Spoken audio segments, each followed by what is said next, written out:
Good morning, students. Today, our topic is the giving tree, taken from your book Marigold. Today, our first subtopic is Let's Write, page 127 and 128. Question number 1. Write these sentences in the correct order. दिए गए वाक्यों को सही क्रम में लिखो. Also choose the right word from the box and add it before each sentence. इसके अलावा बॉक्स में से सही शब्द चुनो और प्रत्येक वाक्य से पहले लगाओ. Remember to put a comma after it.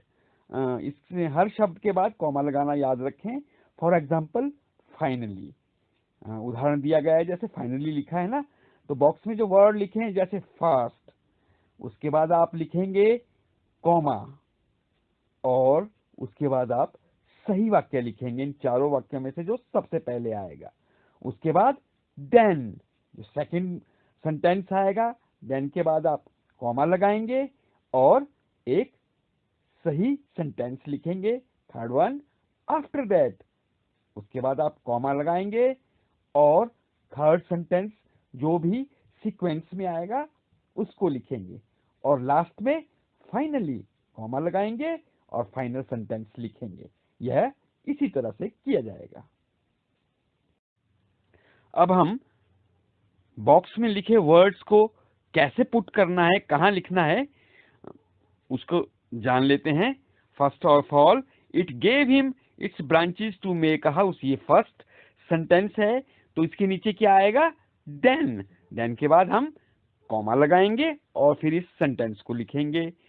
Second one, it asked him to sit on the stump. ये सेकंड सेंटेंस है, लेकिन जब हम इस प्रॉब्लम को सॉल्व करेंगे तो ये लास्ट में लिखा जाएगा. पहले हम फाइनली लिखेंगे और फिर कॉमा लगाएंगे. Third one, it gave him its trunk to make a boat. ये थर्ड वन है, तो हम आफ्टर दैट लिखेंगे, कॉमा लगाएंगे और फिर इस सेंटेंस को लिखेंगे. Next one is the tree gave its apple to the boy. ये फर्स्ट में लिखा जाएगा जब हम सेंटेंसेस को सीक्वेंस में लिखेंगे. फर्स्ट के बाद कॉमा लगा के पूरा सेंटेंस लिखेंगे. Let's solve the exercise from your book and write these sentences in correct order. A. First, फिर कॉमा लगाएंगे और फिर उसके बाद सेंटेंस लिखेंगे. The tree gave its apple to the boy. Second, then लिखेंगे, कॉमा लगाएंगे और फिर सेंटेंस लिखेंगे. It gave its branches to make a house. C. Third one, after that लिखेंगे, कॉमा लगाएंगे और सेंटेंस लिखेंगे. After that, it gave its trunk to make a boat. And finally last sentence, it asked him to sit on the stump. तो ये था correct order.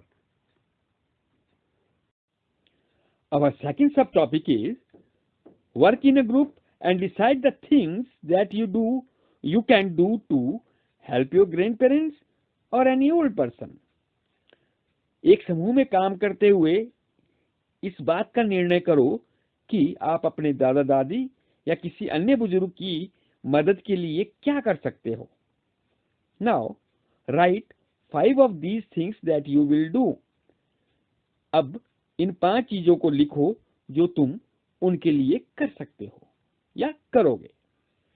5 things that we will do for our grandparents or any other old person are. 5 ऐसी चीजें जो हम अपने दादा दादी या अन्य बुजुर्गों के लिए कर सकते हैं, वे है. इफ दे फील अलोन, अगर वो अकेला महसूस करते हो तो स्पेंड टाइम विद देम, उनके साथ कुछ समय व्यतीत करो. अपनी बातें उनसे कहो, उनकी बातें सुनो, वो इसी से ही खुश हो जाएंगे. इफ दे आर हंग्री, अगर उन्हें भूख लगे, अगर वे भूखे हैं, काम करके वो कभी कभी भूखे होते हैं ना, तो गिव फूड टू देम, उन्हें खाना दो, उनके साथ बैठो उन्हें खाना दो। When they feel sad, कभी कभी वो बहुत अकेलापन महसूस करते होंगे, दुखी होंगे, तो make them happy, उन्हें खुश रखो। When they are tired, वो आपका घर के कामों में भी हाथ बटाते हैं ना, अगर वो कभी कभी थक जाएं घर का काम करते हुए, तो घर के कामों में उनकी मदद करो। Help them in house hold works, घर के उन कामों में उनकी मदद की जा सकती है। इफ दे आर सिक, अगर कभी कभी वे बीमार पड़ जाएं, तो कॉल अ डॉक्टर, किसी डॉक्टर को बुलाओ या उन्हें हॉस्पिटल ले जाओ। और अंत में एट लास्ट, रिस्पेक्ट देम, उनकी इज्जत करो, उनके साथ बैठो, अपनी कहो, उनकी सुनो, वो इसी से खुश हो जाएंगे। देन रिस्पेक्ट देम, उनकी इज्जत करो। इसके अलावा भी आप अपने ग्रैंड पेरेंट्स और अन्य बुजुर्गों की हेल्प के लिए कुछ और भी करते होंगे, तो अपनी कॉपी पे लिखने का प्रयास करें, इससे आपके लिखने की प्रैक्टिस हो जाएगी। Okay, thank you very much.